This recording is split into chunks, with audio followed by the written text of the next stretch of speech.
Shalom, selamat bertemu kembali Bapak Ibu Saudara sekalian di dalam ibadah streaming. Mari kita membuka ibadah streaming ini dengan doa. Terima kasih Tuhan Yesus, kami bersyukur karena kami boleh mengadakan ibadah streaming ini. Kami percaya Tuhan Kau akan pimpin ibadah ini dari permulaan sampai pada akhirnya, sehingga ibadah ini boleh menjadi berkat bagi setiap jemaat yang mendengarkan khotbah, baik yang ikut menyanyi, mengagungkan, memuliakan nama-Mu Tuhan. Kami percaya Roh Kudus akan beracara sepanjang ibadah streaming ini berlangsung. Iblis dan roh jahat yang ingin mengganggu jalannya ibadah, di dalam nama Tuhan Yesus Kristus, kami usir keluar. Dan Yesus hancurkan setiap pekerjaan iblis dan roh jahat. Terpujilah nama-Mu Tuhan. Di dalam nama Tuhan Yesus Kristus, kami akan buka ibadah streaming ini. Haleluya. Amin. Shalom Bapak Ibu, kembali lagi kita beribadah. Kita mau meninggikan nama Tuhan. Sebab Dia Allah kita, Allah kerinduan kita. Kita mau katakan kepada Tuhan, ya Allah, Engkau kerinduan kami. Terima kasih Tuhan. Terima kasih Tuhan.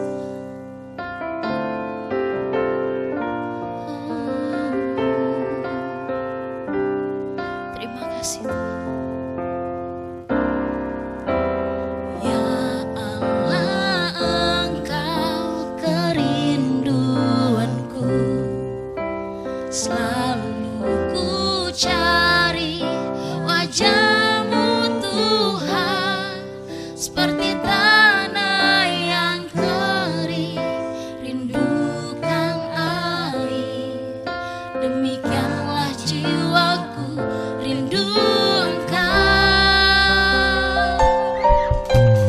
Ku memandang-Mu di tempat kudus, dan ku melihat kemuliaan-Mu.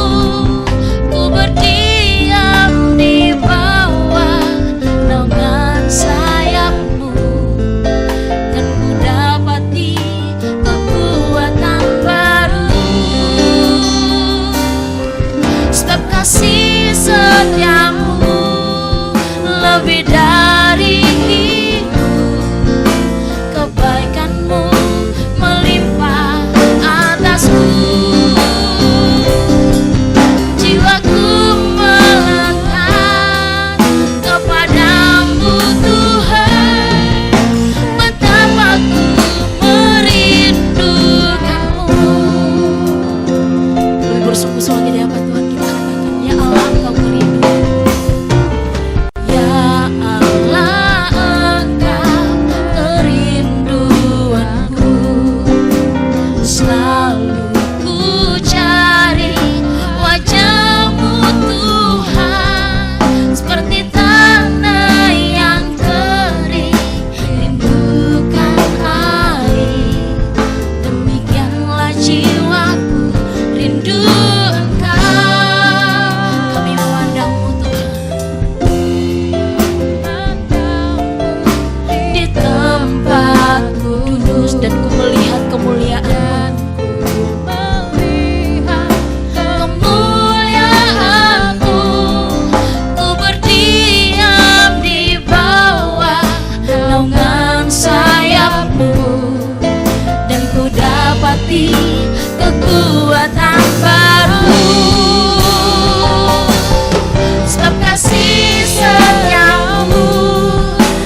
kebaikan-Mu melimpah di atas kami.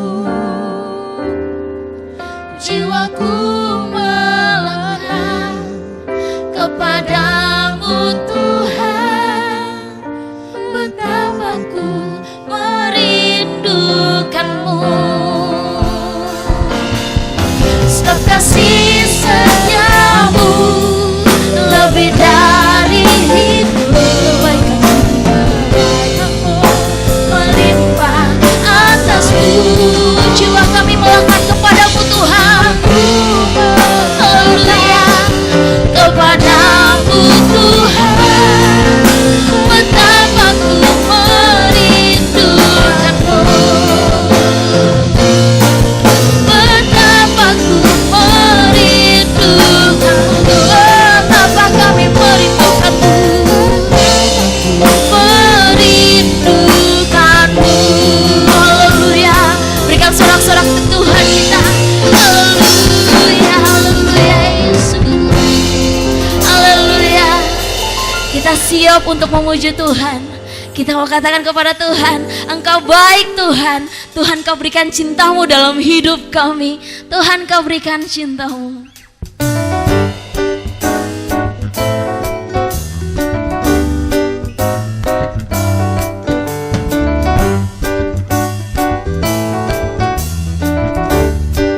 Mari sama-sama katakan, Tuhan Kau berikan cinta-Mu, tiada pernah berkesudahan. Ku ingin nikmati selamanya. Perbuatan ajaib tangan-Mu warnai hari hidupku bersama-Mu. Ku tak akan goyah.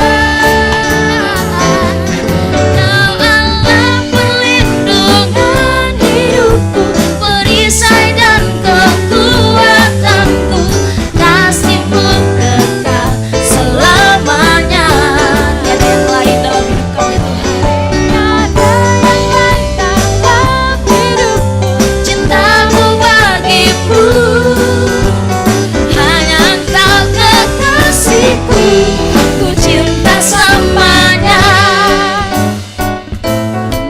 Hanya Engkau kekasih hati kami Tuhan. Tuhan Kau berikan cinta-Mu, tiada pernah berkesudahan. Ku ingin nikmati selamanya.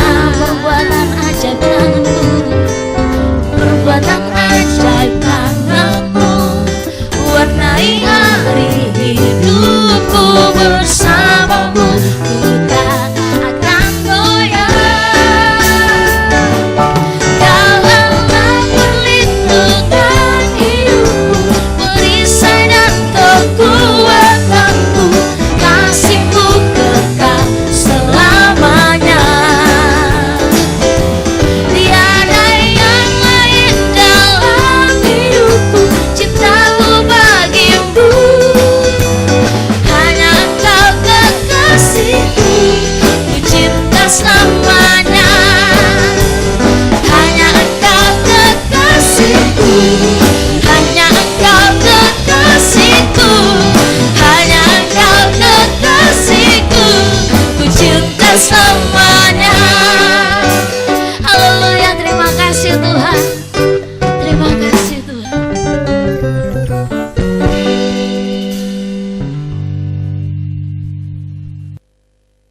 Bapak Ibu Saudara sekalian, kita sudah memuji dan memuliakan nama Tuhan. Kami percaya bahwa hati kita ini sudah diproses oleh Tuhan, siap untuk menerima benih-benih firman Tuhan.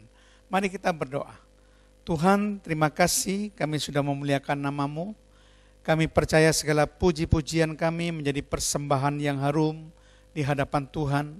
Dan kami juga percaya setiap hati jemaat sudah siap menerima taburan dari benih firman-Mu Tuhan. Sehingga boleh bertumbuh dengan lebat. Roh Kudus jamah setiap hati, Roh Kudus lawat setiap pribadi, biar hidup kami semua boleh diubahkan menurut tuntunan dari firman-Mu. Terpujilah nama-Mu Tuhan, di dalam nama Tuhan Yesus Kristus. Kami melepaskan doa kami dan mengucap syukur. Haleluya. Amin. Shalom Bapak Ibu. Pada kesempatan ibadah streaming ini saya ingin mengangkat satu tema, yaitu pentingnya karakter bagi hamba Tuhan. Pentingnya karakter bagi hamba Tuhan. Saya mengutip pernyataan daripada Billy Graham. Beliau adalah seorang penginjil yang sangat luar biasa. Nah, beliau mengatakan demikian.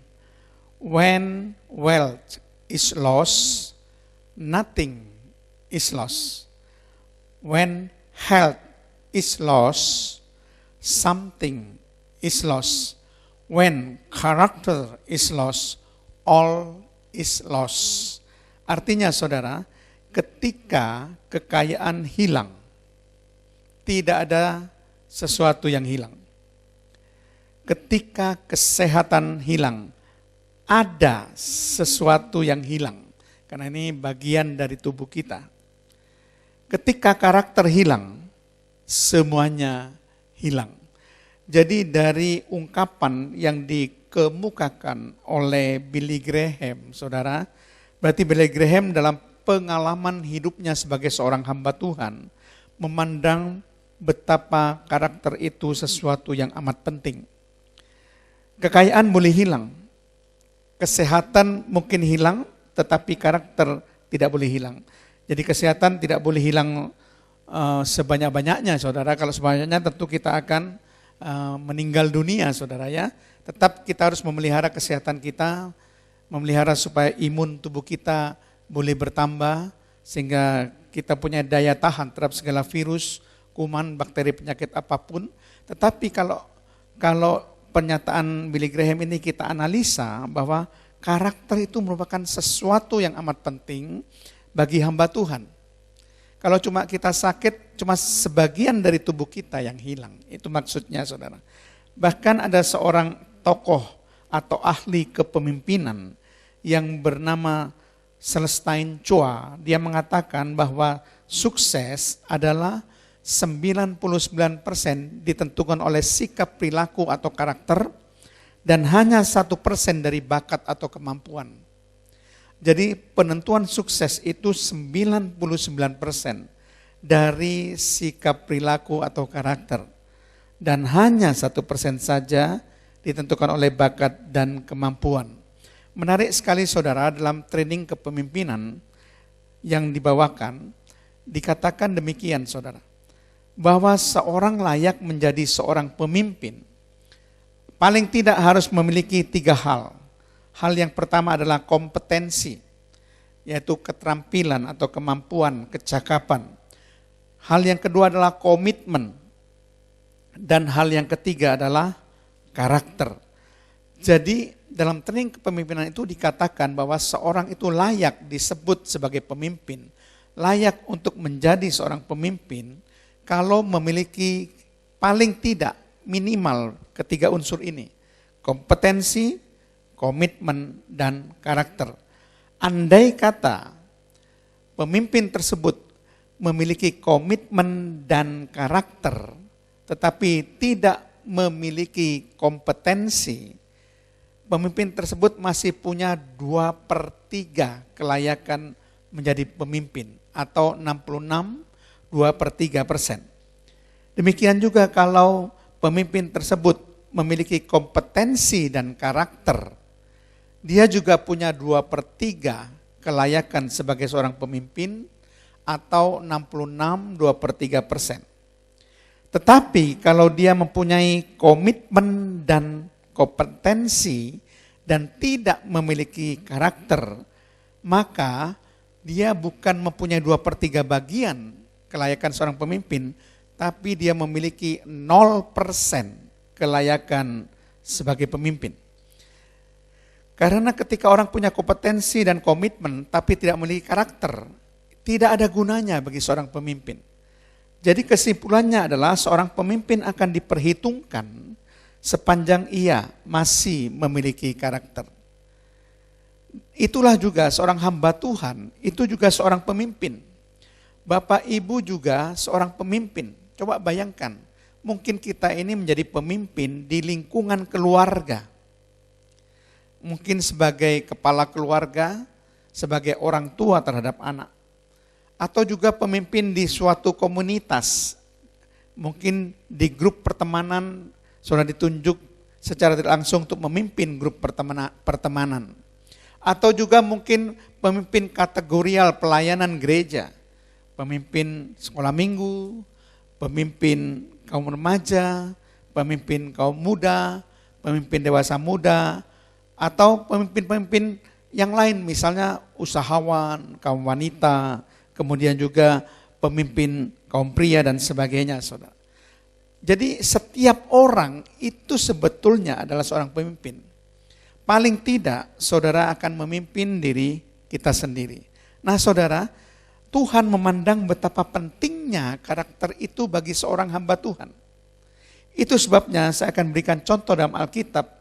Mengapa Tuhan memanggil Musa untuk menjadi hambanya, untuk melakukan tugas untuk memimpin bangsa Israel keluar dari Mesir.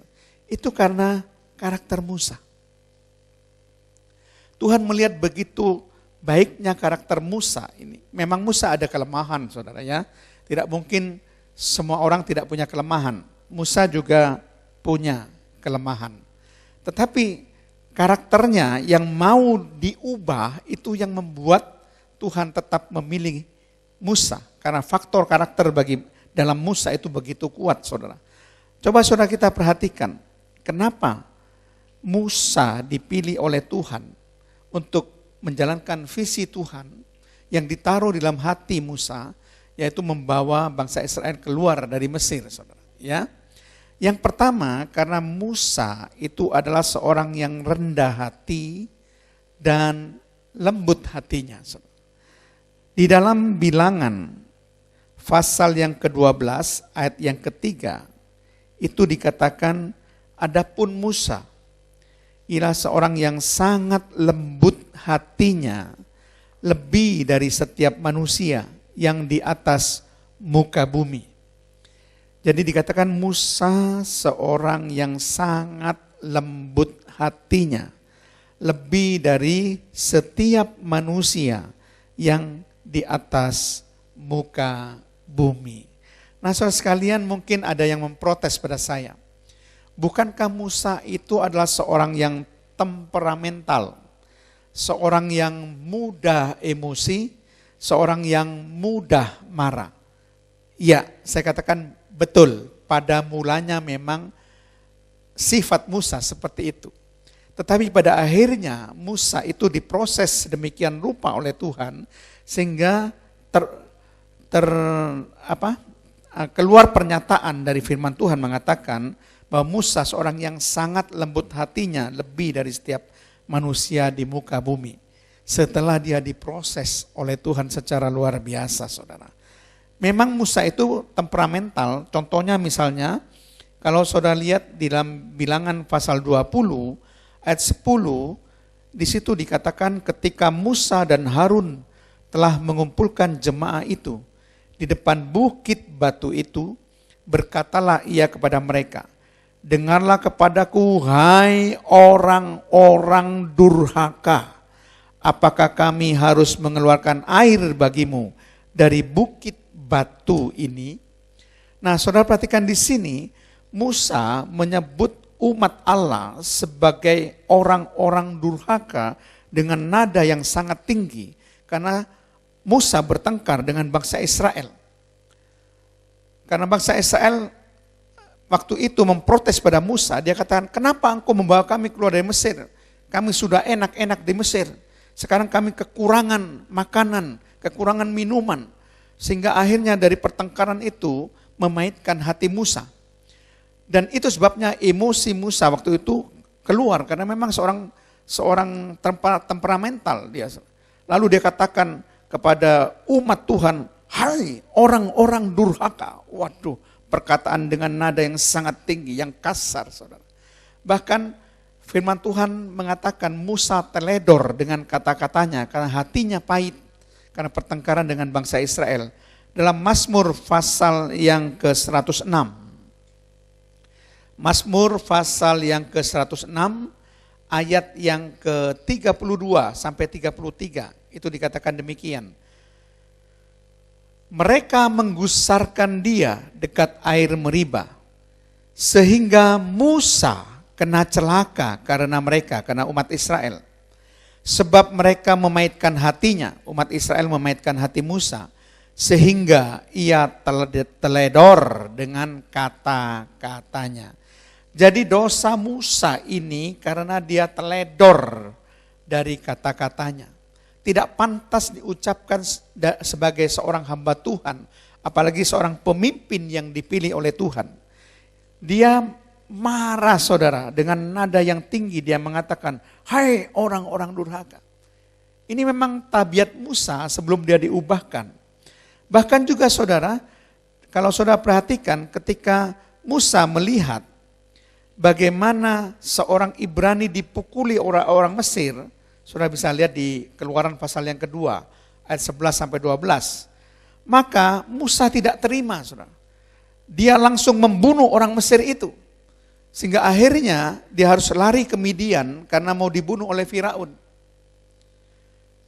Jadi ketika dia melihat ada orang Ibrani, bangsanya yang dipukuli oleh orang Mesir, dia tidak terima. Sehingga dia langsung membela dan membunuh orang Mesir itu, saudara. Langsung, saudara, tanpa pikir panjang. Karena sifatnya yang temperamental, saudara ya.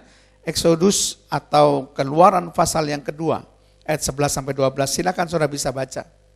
Demikian juga ketika Musa mendapatkan kedua loh hukum dari gunung Sinai, kemudian turun dari gunung dan melihat bangsa Israel menyembah patung anak lembu emas, maka Musa marah, kedua loh batu itu langsung dipecahkan di kaki gunung. Saudara. Kedua loh batu yang baru diterima dari Tuhan, dari Tuhan ketika harus dituliskan di loh batu itu, dia pecahkan di kaki gunung karena marahnya. Memang pribadi dari Musa pada mulanya itu adalah pribadi yang temperamental, mudah marah, mudah emosi, tapi tidak ada yang mustahil bagi Tuhan. Musa diubahkan sedemikian rupa sehingga Musa menjadi seorang yang sangat lembut hatinya. Bilangan 12 ayat 3 diakui oleh Alkitab. Lebih dari setiap manusia yang di atas muka bumi. Kalau saudara melihat di dalam terjemahan NIV, New International Version atau NKJV, New King James Version, NASB, New American Standard Bible, atau Young Literal Translation, atau New Living Translation, atau bahasa Indonesia sehari-hari, maka itu tidak dikatakan sebagai lembut hati, tetapi sebagai rendah hati. Humble, yang dipakai katanya humble, rendah hati. Tapi memang dalam terjemahan King James Version, atau American Standard Version, atau English Standard Version, atau Revised Standard Version, dan Alkitab terjemahan baru disebutkan Musa sangat lembut hati. Itu pakai kata meek dalam bahasa Inggrisnya. Jadi kedua ayat ini mempunyai arti, yaitu sebagai orang yang lembut hati dan rendah hati. Jadi humble dan meek. Itu maksudnya Musa punya kedua pribadian ini setelah Musa diproses oleh Tuhan. Jadi saudara, kenapa Musa dipilih? Karena Tuhan tahu Musa itu mau diubahkan. Tuhan tahu kalau Musa mau berubah, saudara. Dari orang yang temperamental menjadi orang yang lembut hati dan rendah hati, saudara.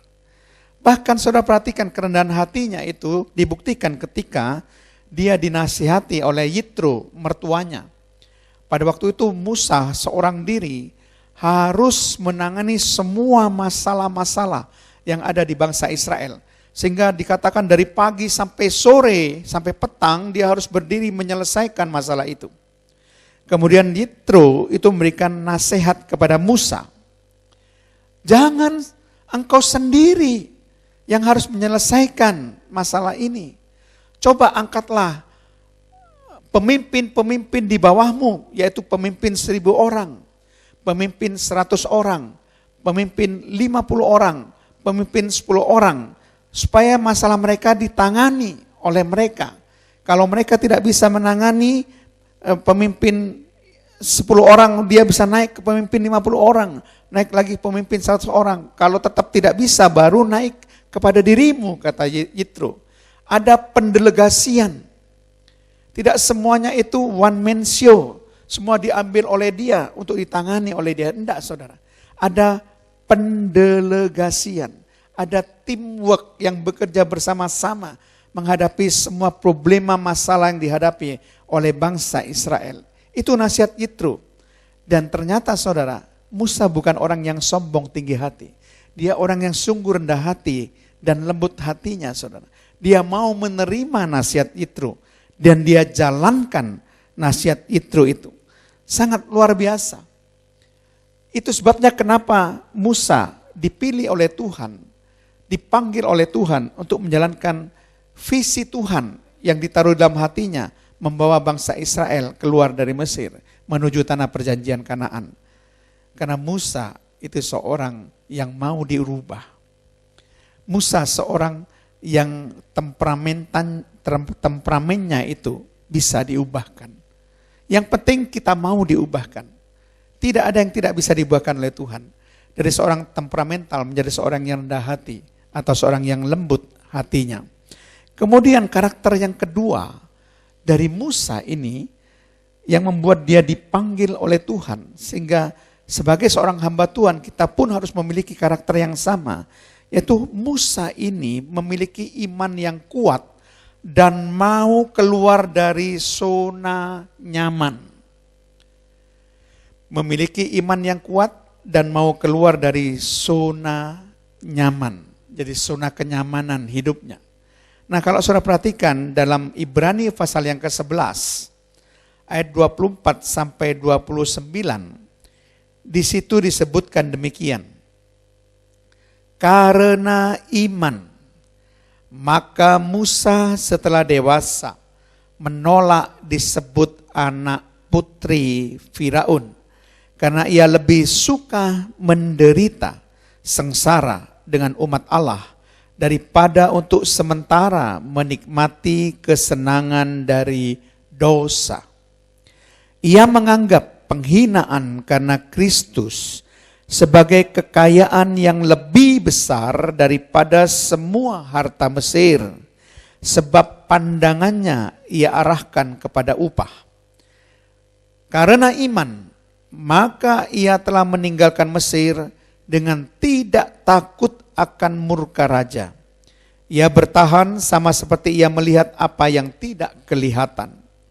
Karena iman, maka ia mengadakan Paskah dan pembersihan darah, supaya pembinasa anak-anak sulung jangan menyentuh mereka. Karena iman, maka mereka telah melintasi Laut Merah, sama seperti melintasi tanah kering. Sedangkan orang-orang Mesir tenggelam ketika mereka mencobanya juga. Jadi saudara perhatikan, dengan jelas Ibrani pasal 11 ayat 24-29 dikatakan karena iman, karena iman, karena iman, karena iman. Sehingga itu menunjukkan iman Musa itu adalah iman yang amat kuat. Kan dikatakan di sini karena iman Musa menolak disebut anak putri Firaun. Dia rela tinggalkan zona kenyamanannya sebagai anak angkat dari putri Firaun. Sesuatu yang jarang sekali bersedia dilakukan oleh orang-orang sudah enak hidup dalam zona kenyamanan, menikmati seluruh harta Mesir, menikmati pendidikan yang sangat luar biasa sebagai pangeran dari istana, sebagai anak angkat dari putri Firaun, saudara. Jadi saudara perhatikan, dia tinggalkan zona kenyamanan dan karena iman pula dia percaya bahwa ketika dia harus tinggalkan ini dan mengikuti panggilan Tuhan untuk membawa bangsa Israel keluar dari Mesir, Tuhan pasti akan menjamin hidupnya. Jadi ada faktor iman dan kehebatannya mau meninggalkan zona kenyamanannya. Ini sangat luar biasa. Bahkan dikatakan karena iman Musa membelah Laut Merah. Karena iman Musa tidak takut pada murka Raja Firaun. Karena berbalik melawan Firaun dan membela bangsa Israel untuk mengeluarkan dari Mesir. Jadi Musa ini yang kedua punya karakter apa saudara? Dia punya iman yang kuat saudara. Dan dia mau meninggalkan zona kenyamanan. Dia sungguh-sungguh saudara percaya bahwa Tuhan tidak mungkin salah memanggil dirinya untuk memimpin bangsa Israel keluar dari Mesir. Kemudian yang ketiga saudara, karakter Musa yang ketiga adalah dia punya sifat kehambaan dan kesetiaan. Dia punya sifat kehambaan dan kesetiaan. Ini Tuhan sendiri yang menyebutkan Musa, bukan orang lain. Coba kita baca Bilangan 12 ayat yang ke-7. Bilangan 12 ayat yang ke-7 dikatakan demikian. Bukan demikian hambaku Musa. Perhatikan kata-kata hambaku Musa. Tuhan menyebutkan Musa sebagai hambanya. Terus seorang yang setia dalam segenap rumahku. Ini Tuhan katakan seorang yang setia dalam segenap rumahku. Jadi Tuhan sendiri mengakui bahwa Musa ini adalah seorang hambanya. Dia punya sifat kehambaan dan dikatakan dia seorang yang setia. Tuhan mengakui Musa itu adalah seorang yang setia. Kesetiaan Musa itu diakui oleh Tuhan. Jadi dia punya sifat kehambaan dan setia. Tentu orang yang punya sifat kehambaan dan setia itu orang yang paling baik untuk melayani Tuhan. Tuhan tidak mungkin memakai orang-orang yang tinggi hati. Tuhan tidak mungkin memakai orang-orang yang sombong. Tuhan selalu memakai orang-orang yang punya sifat kehambaan. Sama seperti Tuhan Yesus katakan, aku datang ke dunia ini bukan untuk dilayani, tetapi untuk melayani. Aku menempatkan diriku sebagai pelayan di tengah-tengah kamu. Ini sifat kehambaan. Sama seperti Yesus, Musa juga memiliki sifat kehambaan. Dan dia juga setia sebagai seorang hamba. Luar biasa saudara ya. Ini sebabnya kenapa Musa dipilih oleh Tuhan. Kemudian saudara, hal yang keempat. Musa juga memiliki ketaatan melakukan perintah Tuhan. Coba kita baca di dalam Keluaran 7 ayat yang ke-6.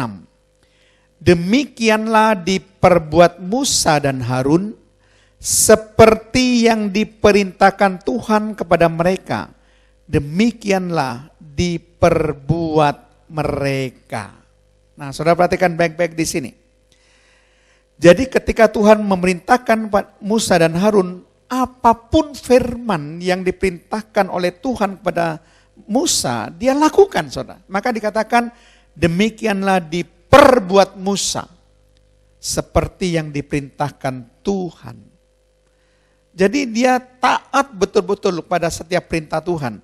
Bahkan ketika dia diperintahkan mengatakan firman kepada Firaun yang menjadi raja Mesir, yang saat itu kerajaannya adalah kerajaan yang sangat kuat sekali, dia juga tidak menolak. Bayangkan saudara, siapa Musa? Kenapa dia berani untuk menghadap Firaun, penguasa tertinggi Mesir, yang sangat dihormati, punya kekuasaan yang begitu besar. Di dalam Keluaran 7 ayat 20 dikatakan demikian. Demikianlah Musa dan Harun berbuat seperti yang difirmankan Tuhan. Diangkatnya tongkat itu dan dipukulkannya kepada air yang di sungai Nil di depan mata Firaun dan pegawai-pegawainya. Maka seluruh air yang di sungai Nil berubah menjadi darah. Dia tidak takut kepada Firaun. Sekalipun Firaun adalah penguasa dan ini di depan mata Firaun dia lakukan.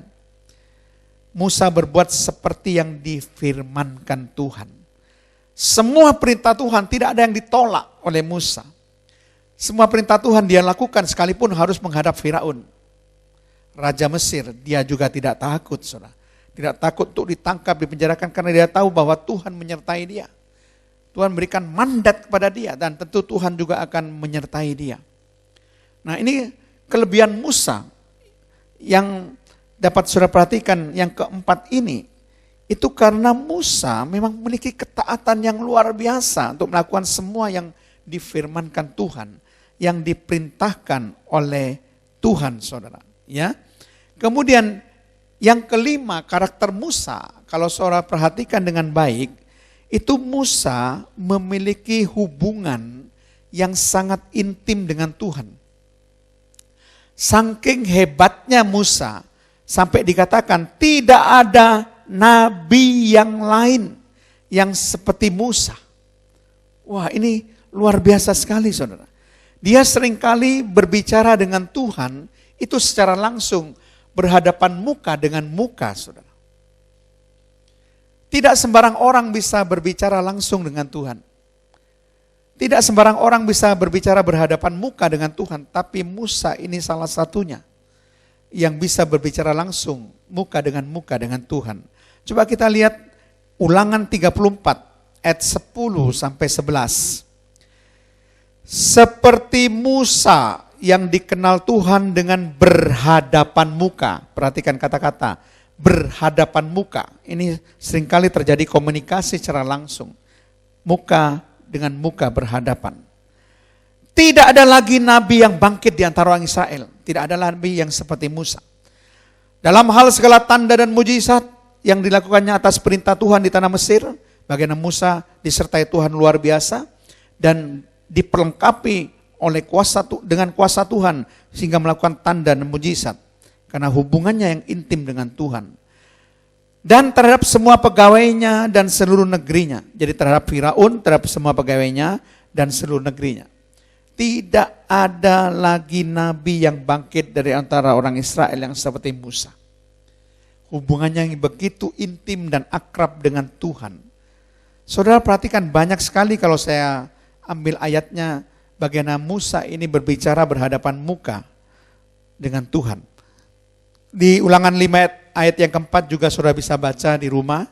Dikatakan di situ bahwa Tuhan telah berbicara dengan berhadapan muka dengan Musa di gunung dan di tengah-tengah api. Nah saudara, hubungan yang sangat intim. Jadi karakter Musa itu sangat baik. Dia membangun hubungan yang intim dengan Tuhan, dekat dengan Tuhan, erat dengan Tuhan, karib dengan Tuhan. Sehingga otomatis orang yang karib dengan Tuhan pasti mengerti hatinya Tuhan. Orang yang karib dengan Tuhan pasti juga mengerti kehendak Tuhan, apa maunya Tuhan. Itu sebabnya saudara, kita harus memiliki sikap perilaku dan karakter yang sama seperti Musa. Mari kita bangun hubungan yang intim dengan Tuhan. Hal ini yang penting supaya kita mengerti bagaimana hati Tuhan itu sebenarnya. Kita bisa mengerti apa sih yang maunya kehendak Tuhan bagi hidup saya. Apa sih maunya Tuhan dalam hidup saya. Kita akan makin mengerti kalau kita makin dekat dengan Tuhan. Itu hal yang kelima yang dimiliki oleh Musa. Hal yang keenam saudara. Musa suka berdoa syafaat mewakili bangsanya di hadapan Tuhan. Dia bukan cuma berhubungan intim dengan Tuhan, dia juga berdoa syafaat mewakili bangsanya. Saudara perhatikan di Keluaran 18 ayat yang ke-19. Keluaran 18 ayat yang ke-19 dikatakan demikian. Jadi sekarang dengarkanlah perkataanku. Aku akan memberi nasihat kepadamu dan Allah akan menyertai engkau. Adapun engkau wakililah bangsa itu di hadapan Allah dan kau hadapkanlah perkara-perkara mereka kepada Allah. Perhatikan, wakililah bangsa itu di hadapan Allah. Jadi Musa seringkali berdoa syafaat mewakili bangsanya di hadapan Allah, saudara. Menyatakan segala perkara apapun yang dihadapi, yang sedang terjadi. Dia berdiri di hadapan Allah mewakili bangsanya. Luar biasa. Dia bukan cuma berdoa untuk dirinya sendiri, tapi dia juga berdoa syafaat untuk bangsanya, saudara. Ini hal yang sangat luar biasa, saudara ya. Kemudian hal yang terakhir, yang ketujuh, saudara. Musa ini memiliki hati Bapa, saudara. Jadi kalau saya perhatikan bagaimana Musa ini memiliki hati Bapa, ini sesuatu yang sangat luar biasa, saudara. Ya, jadi ketika saya akan ceritakan bagaimana ketika bangsanya itu akan dibinasakan, saudara. Akan dibinasakan oleh Tuhan karena Tuhan marah, dan juga Firaun akan dibinasakan oleh Tuhan karena Tuhan itu marah, maka Musa mencoba untuk melunakkan hati Tuhan. Jadi artinya Musa ini mencoba untuk melunakkan hati Tuhan supaya Tuhan tidak membinasakan. Sekali lagi, supaya Tuhan tidak membinasakan bangsa Israel. Dan Tuhan tidak membinasakan Harun, saudara. Jadi saudara perhatikan baik-baik, itulah bagaimana hati Musa yang punya hati Bapa. Bangsa Israel itu karena menyembah patung anak lembu emas, Tuhan menjadi marah. Juga Harun juga kena marah dan mereka akan dibinasakan oleh Tuhan, saudara. Tetapi Musa dikatakan mencoba untuk melunakkan hati Tuhan, saudara. Ya, jadi dia tidak menginginkan bangsanya binasa. Itu sebabnya dia dengan hati kebapaan, dia berusaha untuk melunakkan hati Tuhan supaya bangsanya tidak dibinasakan. Nah, saudara sekalian, kalau kita perhatikan juga dalam ayat Ulangan pasal yang ke-9, Ulangan pasal yang ke-9, itu dikatakan demikian, ya. Ayat 18 sampai 20. Sesudah itu aku sujud di hadapan Tuhan 40 hari 40 malam lamanya. Seperti yang pertama kali roti tidak kumakan dan air tidak kuminum, karena segala dosa yang telah kamu perbuat, ini dosa bangsanya. Yakni kamu melakukan apa yang jahat di mata Tuhan, sehingga kamu menimbulkan sakit hatinya, sakit hati Tuhan.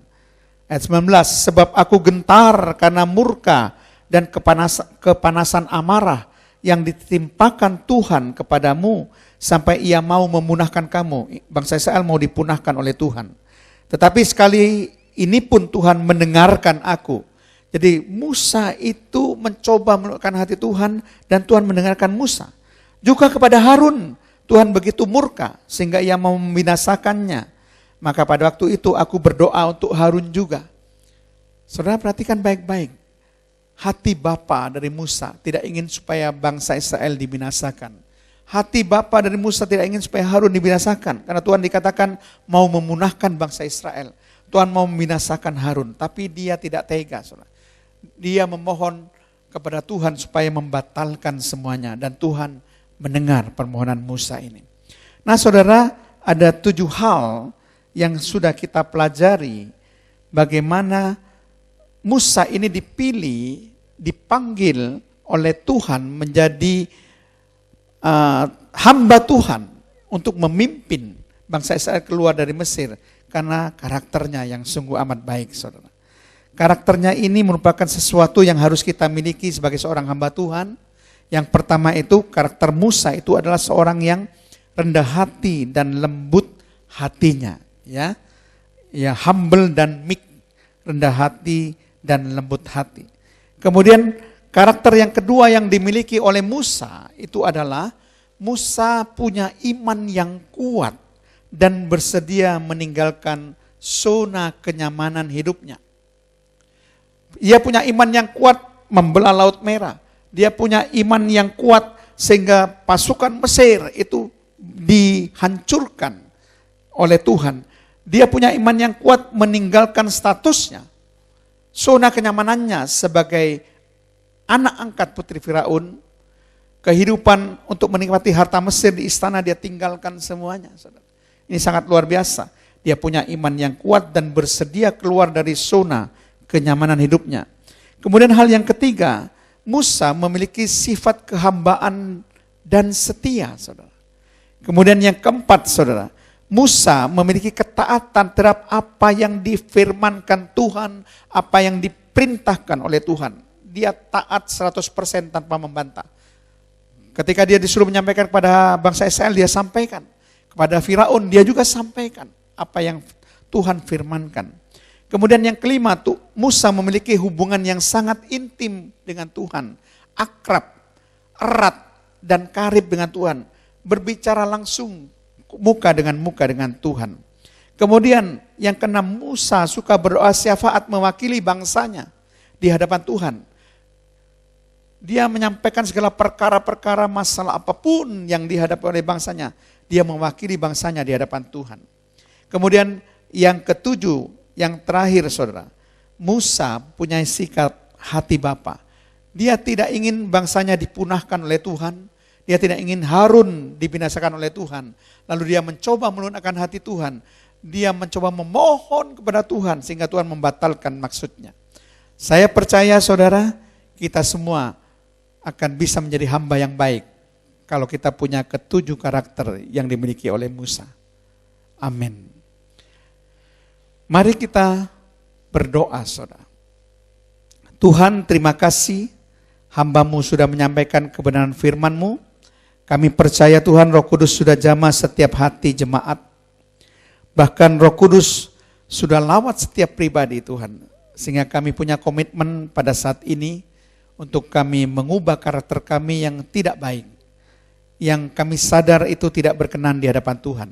Dan kami berusaha mengubah karakter kami menjadi karakter hamba Tuhan. Yang sungguh-sungguh berkenan di hadapan Tuhan. Hamba Tuhan yang memenuhi syarat untuk diberi kepercayaan oleh Tuhan. Seperti Engkau mempercayakan kepada Musa sebagai hamba yang Kau panggil Tuhan. Kami percaya Tuhan, kalau Musa mau diubahkan dari seorang yang temperamental menjadi seorang yang rendah hati dan lembut hati, kami juga mau diubahkan. Tidak ada yang tidak mampu dibuahkan oleh Tuhan. Terpujilah nama-Mu. Dalam nama Tuhan Yesus Kristus, haleluya. Mari kita nyanyikan lagu Kami Memuji Kebesaran-Mu.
Terima kasih Tuhan. Kami percaya Tuhan setiap jemaat boleh diberkati dengan firman-Mu. Biar kami sungguh-sungguh punya karakter seorang hamba Tuhan yang diperkenan Tuhan. Sama seperti karakter Musa Tuhan. Kami juga mau diubahkan oleh Tuhan kalau kami punya karakter yang buruk Tuhan. Tuhan sanggup mengubahkan karakter kami. Supaya kami boleh dipanggil untuk menjalani panggilan hidup kami sesuai dengan kehendak Tuhan. Setiap pribadi punya panggilan masing-masing Tuhan. Dan kami ingin menjadi hamba Tuhan yang berkenan di hadapan Tuhan. Tuhan berkati setiap jemaat. Ubah hidup setiap jemaat. Kami yakin firman-Mu Tuhan sanggup mengubahkan setiap kehidupan jemaat Tuhan. Ada kuasa dalam firman-Mu. Tuhan, kami juga percaya Tuhan firman-Mu menjadi penuntun dalam kehidupan kami. Tuhan menjadi terang dalam kehidupan kami. Dan kami juga percaya Tuhan Yesus Kristus, firman-Mu ini Tuhan yang membuat kami hidup sesuai dengan kehendak Tuhan. Tuhan berkati setiap jemaat, berkati kehidupannya Tuhan. Berkati apapun yang dilakukannya Tuhan. Engkau sanggup memberkati dalam situasi apapun. Bahkan dalam situasi pandemi COVID-19 ini, Engkau juga sanggup memberkati berlimpah-limpah. Tidak ada yang bisa membatasi berkat Tuhan bagi seluruh umat-Mu Tuhan. Tuhan, hamba berdoa berkat bagi seluruh jemaat. Di dalam nama Tuhan Yesus Kristus, Tuhan berkati pekerjaan dan usaha jemaat. Tuhan berkati jemaat dengan umur yang panjang.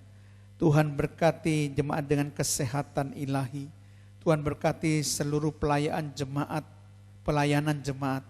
Dan Tuhan juga berkati jemaat dengan pemeliharaan Allah yang sempurna. Tuhan berkati jemaat dengan perlindungan dari Tuhan.